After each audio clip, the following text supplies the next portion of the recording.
Onto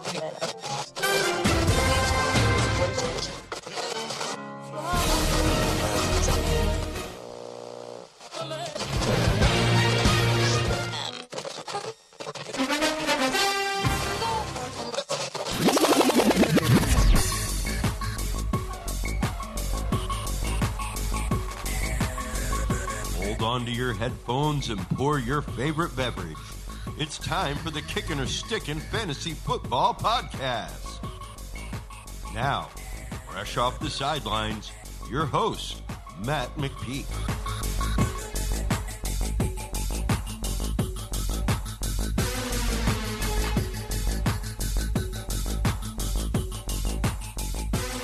Fantasy freaks and geeks, what is up? Welcome to the Week 11 episode of the Kickin or Stickin Fantasy Football Podcast. I'm the host, Matt McPeak. Thank you for joining me. We got four more teams on bye here, the 49ers, the Giants, the Bears, and the Bills. So let's dive into every other game. We got the Bengals at the Washington football team. We're starting Tyler Boyd and T. Higgins. If Joe Mixon is active, I'm going to play him. If not, I think we can still trust Giovanni Bernard because he's going to get pretty much all of those RB touches. But if it's going to be both of them, I'm not sure if I'm comfortable starting either of them. Washington's really not the easiest matchup for running backs, especially running backs in the passing game. So if both of them are active, I might consider sitting them. If Mixon is out, then let's go with Gio. If not, let's go with Mixon. The tight end situation, Drew Sample, has a good matchup here, but only 3 targets over the last 3 games. He's yet to score a touchdown this year, so I'm not exactly sure if I'm going to trust him in what is a really good matchup for tight ends. We're starting Terry McLaurin, Antonio Gibson, J.D. McKissick. He's got 15 targets over the last week. And then they got a pretty good tight end matchup themselves. Logan Thomas had 4 catches on 6 targets for 66 yards last week in a really good matchup. I think I saw he led all tight ends in receiving yards last week with 66. That kind of tells you where the tight end position is right now. And, these guys that have good matchups, they're as good of a good a shot as anybody to have a top 10, top 12 game as far as tight ends go. Next, we got the Falcons at the Saints. So we're going to start Julio, obviously. Calvin Ridley, if he is active, we're obviously going to start him. He practiced Wednesday and Thursday, so it's looking good for him. Todd Gurley is a start, obviously. Number 2 running back. He's nothing great, but he's definitely a starting running back. Let's see if I can say this guy's name. Olamide Zaccheaus, I'm going to say.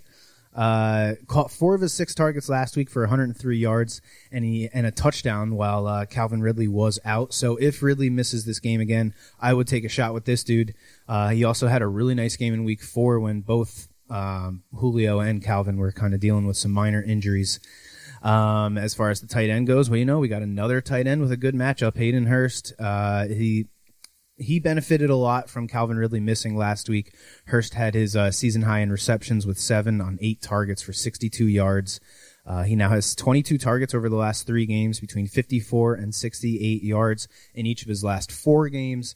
I think he's starting to build something with Matt Ryan, and the Saints have allowed the 6th most fantasy points to tight ends this year. So Hayden Hurst is a guy that I will be having on my my tight end touchdown.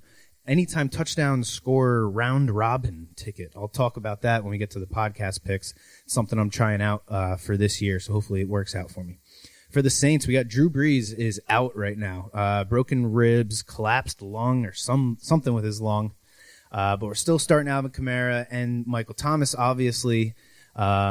I think Jameis Winston is as good of a fill-in quarterback as you can get in the NFL right now. Winston has averaged over 280 passing yards and over 2.7 touchdowns in his 9 games against the Falcons. So he's faced them plenty of times. He knows this defense, and you got to think he's going to be going out there looking to show the rest of the NFL that, maybe after this 1 year with the Saints that he can go and be a starting quarterback somewhere else.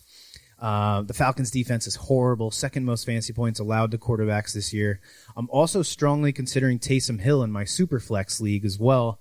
I have him in both of my Superflex Dynasty leagues. I drafted him with the thought that once Drew Brees retires, I think Sean Payton is going to change this offense and mold it to be around Taysom Hill. I think it's going to be a lot like what we see in Baltimore with Lamar Jackson. Call me crazy, but we'll see in 2 years if I'm right about that or not. He had 8 rushes for 45 yards last week. He didn't throw a pass, but if they let him throw 5 to 6 balls, if they give him 3 to 5 targets and 8 to 10 of those zone read, let him either hand it off or run it himself, he could easily get you 10 plus fantasy points. So again, with 4 teams on bye, you're going to have at least one guy that was in your starting lineup that you're going to need to replace. So if you play in a super flex league, I think Taysom Hill's a worthwhile shot here. Steelers at Jaguars. We're starting James Conner, Juju, Chase Claypool. We're starting Deontay Johnson, even though he is, you got to kind of chew on your nails the whole time you're watching that game. Eric Ebron only caught 2 of his 6 targets last week in a great matchup against the Bengals, but the Jags have allowed the 3rd most fantasy points to tight ends, so he's another guy that I'm going to strongly consider putting on that tight end ticket I got. We're starting James Robinson. It's a rough matchup for him, but he's their guy, only running back to carry the ball last week, 3 straight games with 20-plus touches. So we're starting James Robinson. DJ Shark and Keelan Cole had a punt return touchdown last week, which is great if you're in a league that gives you points for those return touchdowns. Some leagues only give that return touchdown to the DST, but Cole now has 7 and 8 targets in his last 2 games, and with this new quarterback change, I think he continues to see opportunities to make some plays downfield. They're not sending Laviska Shenault downfield, and it seems like Keelan Cole is the other guy opposite of DJ Shark in this offense now. Patriots at Texans. Start Damian Harris, Rex Burkhead, and Jacoby Myers. The Texans have allowed the most rushing yards to running backs. Damian Harris is coming off of his season high in carries and yards versus the Ravens last week. He now has 100 or more rushing yards in half of the games he's played this year. So I will definitely be looking his way for my FanDuel lineup. Rex Burkhead has seemingly taken over the pass-catching role from James White. Burkhead was second on the team in targets last week behind Jacoby Myers. The Texans are also terrible against wide receivers. They're tied for the second most touchdowns allowed to wide receivers. So I'm starting Jacoby Myers again. Start Duke Johnson had a somewhat disappointing game last week with no David Johnson to split that workload with, but this is a really good matchup for running backs. The Patriots are in the top 10 in rushing yards allowed, so I think we can start Duke Johnson again. Start Will Fuller and I guess Brandon Cooks, but really only because revenge.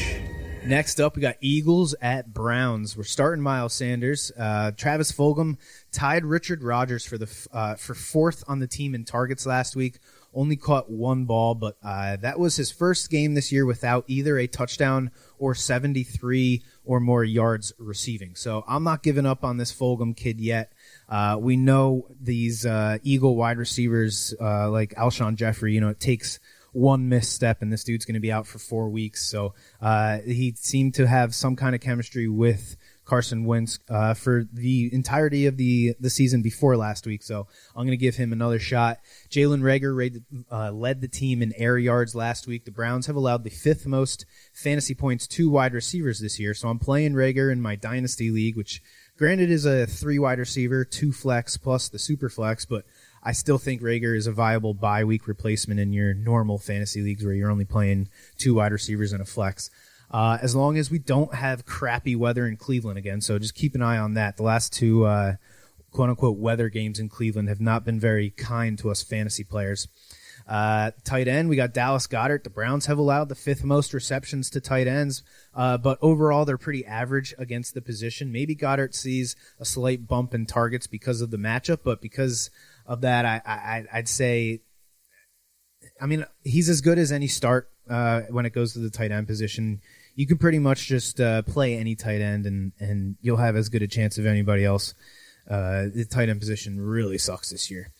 Maybe you look at him you look at his receptions prop on your local sports book. For the Browns, we're starting Nick Chubb and Kareem Hunt, Jarvis Landry, and Rashard Higgins. The Eagles' secondary is not bad, but it's not good either. Tight end, Austin Hooper, I think is worth another shot here as well. I'm not going to overreact to his numbers from last week. The Browns were, like I said, in another gross win game like the Raiders game a few weeks ago.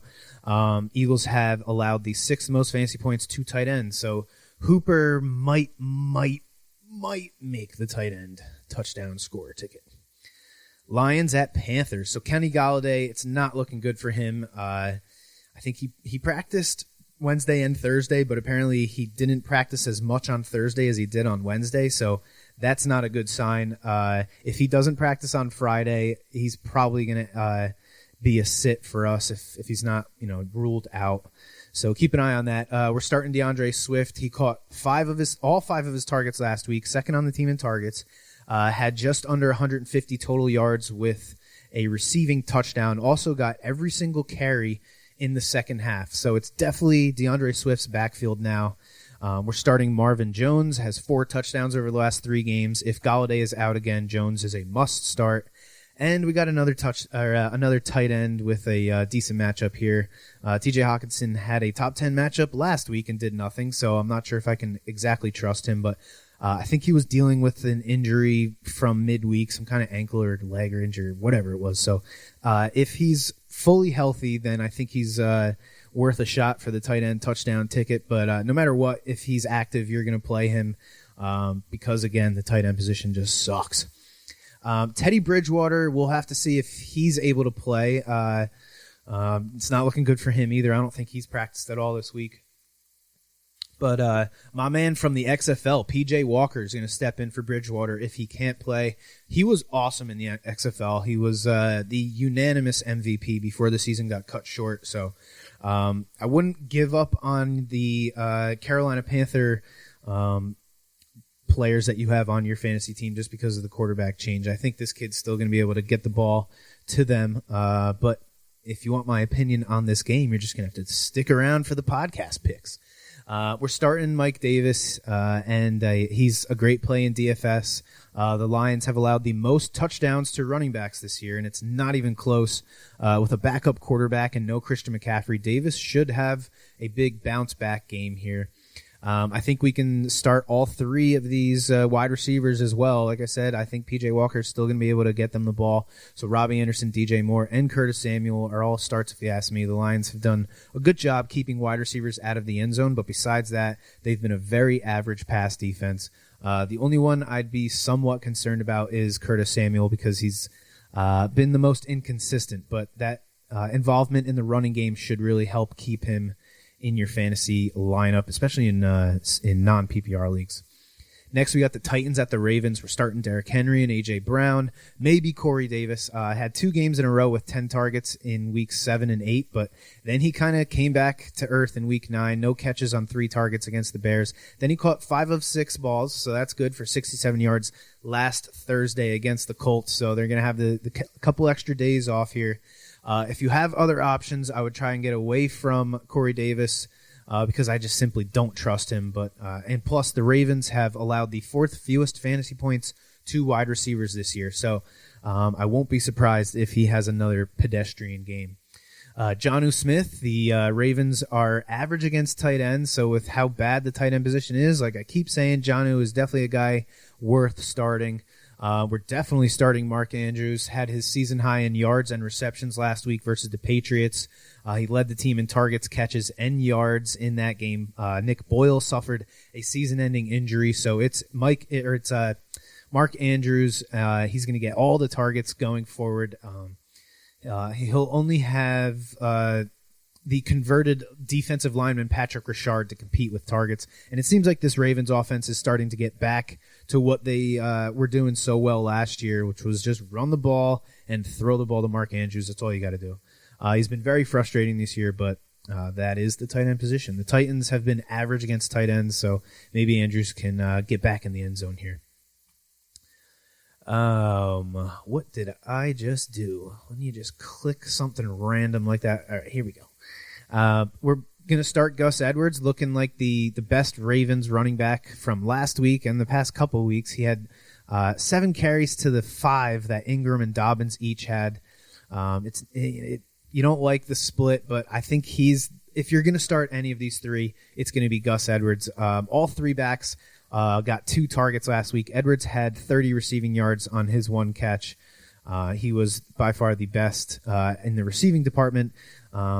I think at this point, Edwards is really the only one you could start. I know Ingram was returning from the injury last week, but I just don't see the Ravens giving him more work than the other 2. I think at best they're just going to split it 3 ways. And I like Gus Edwards to score better than any of them. And to me, you have to start one of these running backs with Lamar Jackson. He adds way too much value to these running backs. Marquise Brown I think he's a sit, man. The Titans aren't great, but they're not bad either. And it's too inconsistent for me. I can't trust him. I think there's just too many other good options that you can pivot away from Marquise Brown. Jets at Chargers. We're starting Jamison Crowder despite his somewhat disappointing game last week, even though he did have that touchdown. Denzel Mims and Rashard Perriman made some nice plays against the Patriots 2 weeks ago, but the Chargers defense doesn't get beat by deep balls like the Patriots defense does. So I'm not starting any of these other wide receivers besides Jamison Crowder. We're starting Keenan Allen, obviously. Kalen Ballage has 40 touches over his last 2 games now. If it's just him and Josh Kelly again, then Ballage is a great start. The Jets have allowed, on average, 1 touchdown per game to running backs. Maybe Mike Williams can get into your lineup as well. The Jets have allowed the 5th most explosive plays to wide receivers. Williams has the most air yards on the Chargers, 2nd highest ADOT on the team as well. So he's the guy that they're taking the deep shots with, and the Jets don't seem to be very good against those deep threat wide receivers. The Jets have also given up 6 touchdowns to tight ends this year, so Hunter Henry scored last week. Maybe he gets in the end zone again this week. He's a guy I'm going to be looking at for my ticket. Cowboys at Vikings. Hopefully they let Garrett Gilbert play because he's been the only quarterback that has looked any good for the Cowboys besides Dak, but I'm pretty sure it's going to be Andy Dalton again. He's expected to be cleared from concussion protocol and to make a start here once he is cleared. We're still starting Zeke Elliott, Amari Cooper, and CeeDee Lamb. Maybe Michael Gallup, but that might be asking a little too much for Andy Dalton. Whoever starts at quarterback, really, it's a lot to ask. But this Vikings defense is pretty generous to wide receivers. With this offensive line's issues, I don't know if this offense can really support 3 wide receivers right now, but might not be able to support any of them, to be honest. But we will have to wait and see who's starting at quarterback and if the O-line can actually protect them. Tight end Dalton Schultz looks like an average matchup with the Vikings, but they allow one of the highest yards per reception to tight ends in the league. So a 30-yard catch, that might be enough to just push you over the top into the top 10 or top 12 with the way the tight ends are going right now. In Week 8, Cooper, Lamb, Gallup, and Dalton Schultz each had between 6 and 7 targets. So they really distributed the ball around a lot. But again, that was with Garrett Gilbert at quarterback. Starting any Cowboy is a risk this year because of how bad the team has looked in a whole. But I think in this matchup, hopefully with them coming off the bye, we can count on this Cowboys offense to score some points. Stay tuned for this game because I might have it as one of my podcast picks. Start Dalvin Cook, Adam Thielen, and Justin Jefferson. Maybe Kyle Rudolph. He had a good matchup last week and did absolutely nothing but get penalties. But the Cowboys defense is a lot like the Vikings in that they give up a lot of yards per catch. And they've allowed 5 touchdowns to tight end. So if Irv Smith is out again, I might consider taking Rudolph on that ticket as well. But we'll just have to wait and see. Packers and Colts start Aaron Jones, Devontae Adams, and Marquez Valdez-Scantling. 3 touchdowns and over 200 yards in the last 2 games combined. He's connected on a couple deep balls a game with Rodgers. The Colts are an average defense when it comes to defending the deep ball, but besides that, they're pretty damn good. So that might be the one thing that they do look to go to a lot in this game. So maybe MVS is a better daily fantasy play than in a seasonal league, but I think he connects for at least 1 deep ball, and we'll see if he can score on that play. Start Jonathan Taylor for sure. He's been very disappointing over the last few games, under 10 touches in each of the last 2 games, but only 2 games this year with over 100 total yards. I think this might be the game where we see that 100 total yard mark for Jonathan Taylor. The Packers' run defense has been extremely bad. I'm going to give Jonathan Taylor at least one more shot here. Start Nyheim Hines. He had his 3rd game last week of the year with multiple touchdowns. So I'm starting him. And Michael Pittman, 15 targets over his last 2 games. They need someone else to throw the ball to besides T.Y. Hilton and these tight ends. Phillip Rivers has always liked to throw the ball to those big, tall wide receivers, and that is Michael Pittman. I actually have him in one of my dynasty leagues. I have him sitting on a taxi spot, so I'm very strongly considering bringing him up to my active roster to start him in this game. Sit T.Y. Hilton, only 12 targets and 60 yards over the last 3 games combined, and sit the tight ends. Green Bay has allowed the 5th fewest fantasy points to tight ends this year, which has been surprising because they were one of the matchups to go after last year. Chiefs at Raiders. This is the second game of this AFC West rivalry here this year.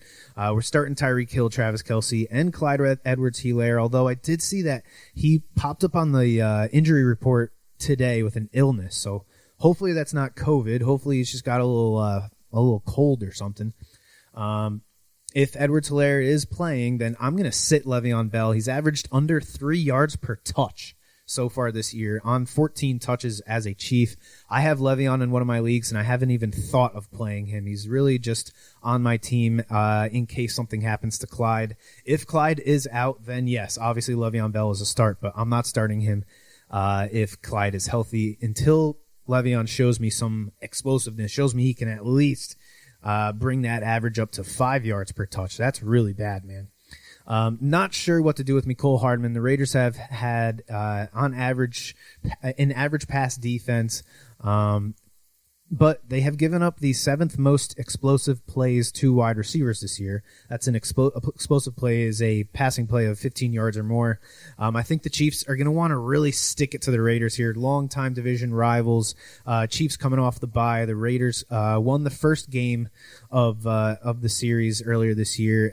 So Mecole Hardman could easily make a big play in this game, and maybe he's worth a shot.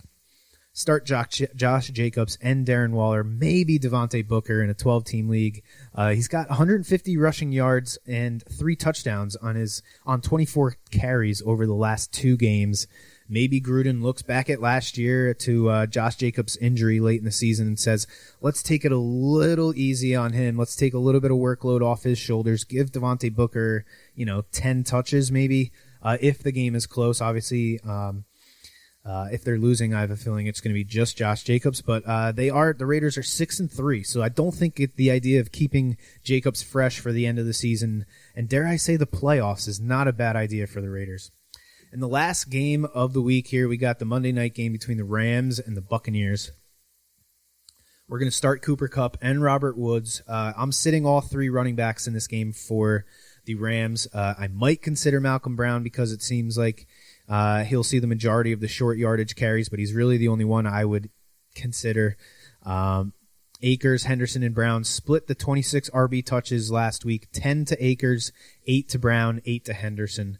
Akers was the only one that didn't score last week, but I say it every week. The Buccaneers defense is really good, so a split backfield versus the best run D in the league equals no starting running backs, if you ask me.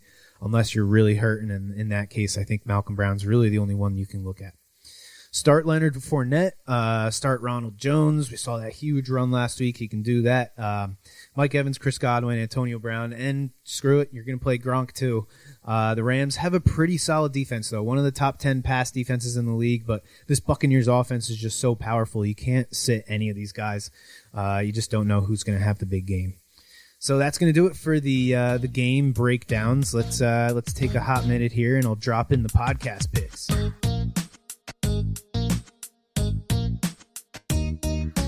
All right, we got the Week 11 podcast picks here. Last week I got back on track with my road dog of the week. I'm now 9-1 with my road dog picks. I'm still sitting at 60% on the year, so let's see if I can keep it going here. My first pick of the week is going to be the Chiefs -7 at the Raiders, with the Raiders having won that first matchup between them in Week 5. That was 32-40. Handing Kansas City their only loss of the season so far. And the Chiefs are coming off their bye. I think they're going to want to shove it down Vegas's throat. Plus, apparently, after the Raiders win, the team bus did a victory lap around the stadium, around Arrowhead, which Andy Reid was apparently not too happy about. So I think there's plenty of added motivation for this game. It's in Vegas, so no worries about the weather. I think the Chiefs win by at least a touchdown. But like usual, when I see a 7-point line, I'm buying this down either a half point or, go up a half point, get yourself some more, a little extra juice, just to avoid the push of that 7 points. Put the hook on one side of your line there. Patriots -1.5 at the Texans. At first glance, I was very surprised to see the Patriots were favored on the road in this game, but it makes sense. This is a great matchup for the Patriots and their run-heavy offense this year. The Texans have just gave up 230 rushing yards to the Browns last week.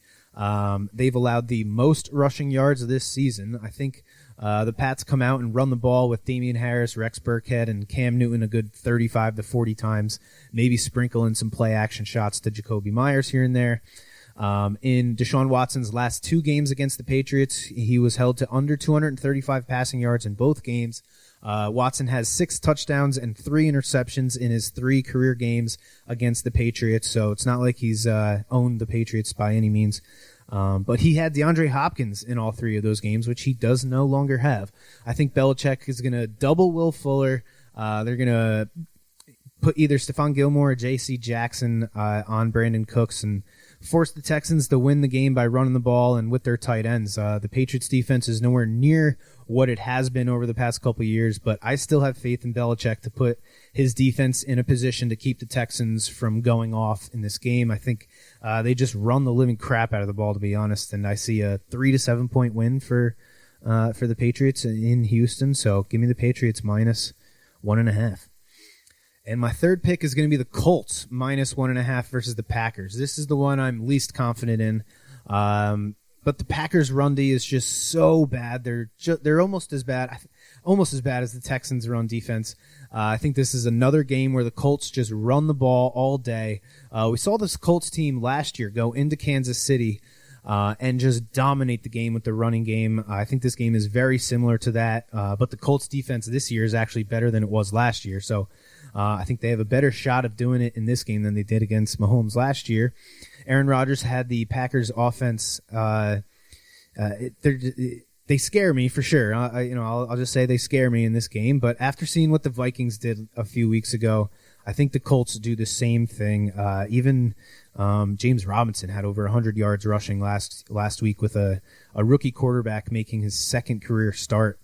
They have the best offensive line in football, that being the Colts, and they have a really good trio of running backs.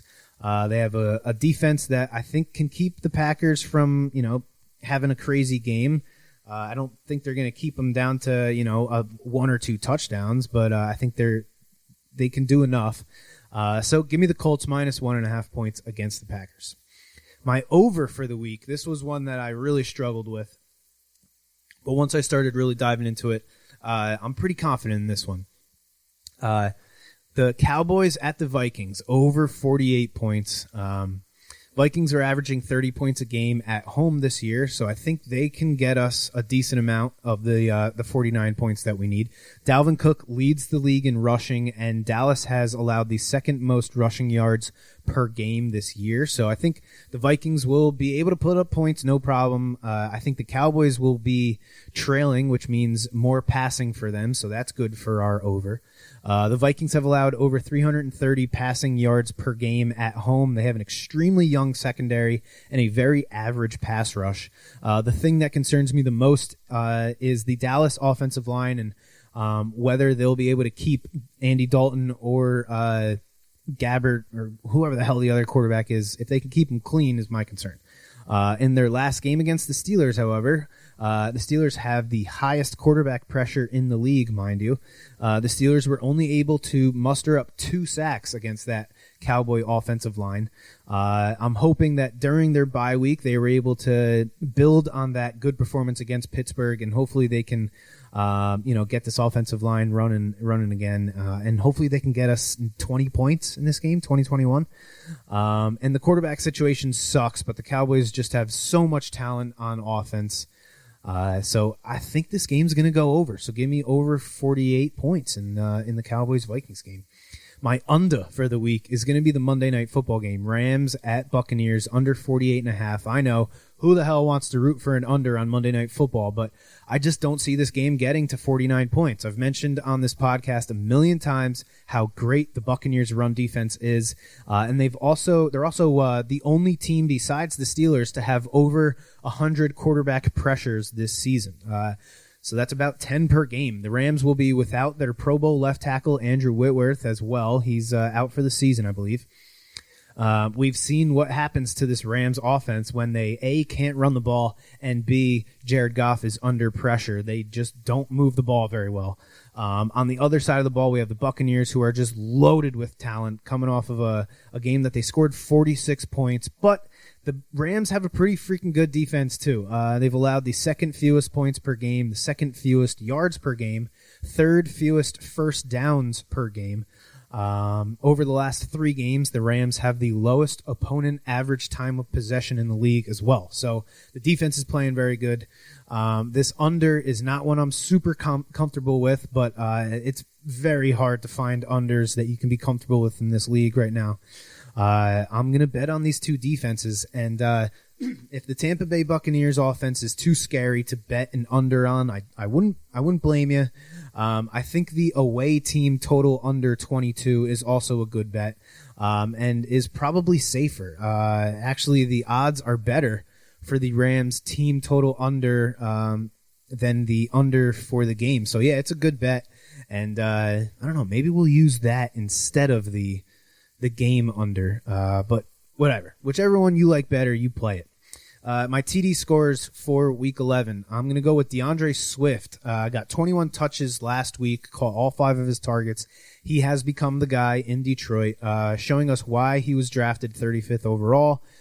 He has 6 touchdowns now in 10 games. The Panthers have allowed the 3rd most touchdowns to running backs this year. So I like Swift as one of my RB touchdown scorers. The next one is Rex Burkhead. I mentioned a few minutes ago how incredibly bad the Texans' run defense is. Only the Lions have allowed more rushing touchdowns than the Texans. But I'm looking for, if I'm looking for which Patriots running back I think is going to have the better game overall or more rushing yards, it's definitely going to be Damian Harris. But as far as which one's more likely to score, it's definitely Rex Burkhead.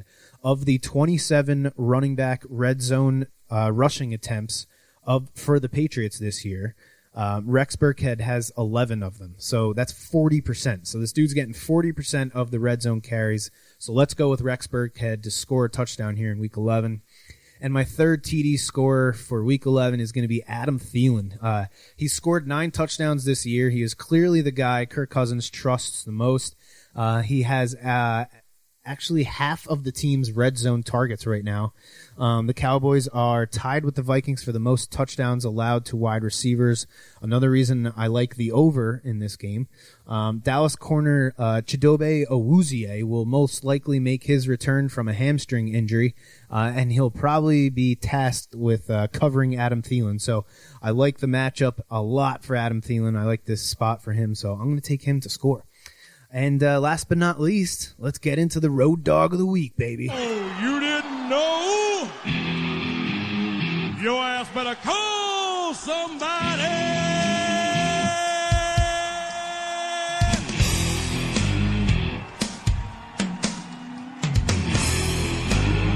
And my road dog pick of the week for Week 11 is going to be the Lions getting 1.5 points at the Panthers. Can't believe I'm taking the Lions as an underdog. Now I'm going to cover myself here like a coward and say that the pick is solely based off of the assumption that Teddy Bridgewater is not going to play. As much as I like PJ Walker, I think the Lions are actually starting to look like a real football team. They might be getting Kenny Golladay back for this game. They might have or they definitely have a legit number one running back emerging with the rookie DeAndre Swift. As bad of a head coach as I think Matt Patricia is, I think he's going to be able to put together a halfway decent game plan against PJ Walker here. But like I said, if Teddy Bridgewater plays in this game, I will not be taking the Lions as the road dog of the week. I will then pivot to the Bengals getting 1.5 points at the Washington football team. Cincinnati is another team that has kept every game close. Besides the 2 games against the Ravens and the Steelers, we saw Washington lose a heartbreaker last week against the Lions, which I think is something that can definitely have somewhat of a hangover and linger for a while. So when you lose that bad, it definitely sucks. So if Teddy Bridgewater plays, give me the Bengals plus 1.5. If Teddy Bridgewater does not play, give me the Lions plus 1.5, and that's for the road dog of the week for Week 11. And that's going to do it for the Week 11 episode of the Kickin' or Stickin' Fantasy Football Podcast. Thanks again for tuning in. Make sure you check us out next week. I think there's only 1 or 2 weeks left until we get into the playoffs here, which is absolutely insane, but that's the way it is. So thanks again for tuning in, and as always, may the fantasy gods be cruel to your opponents.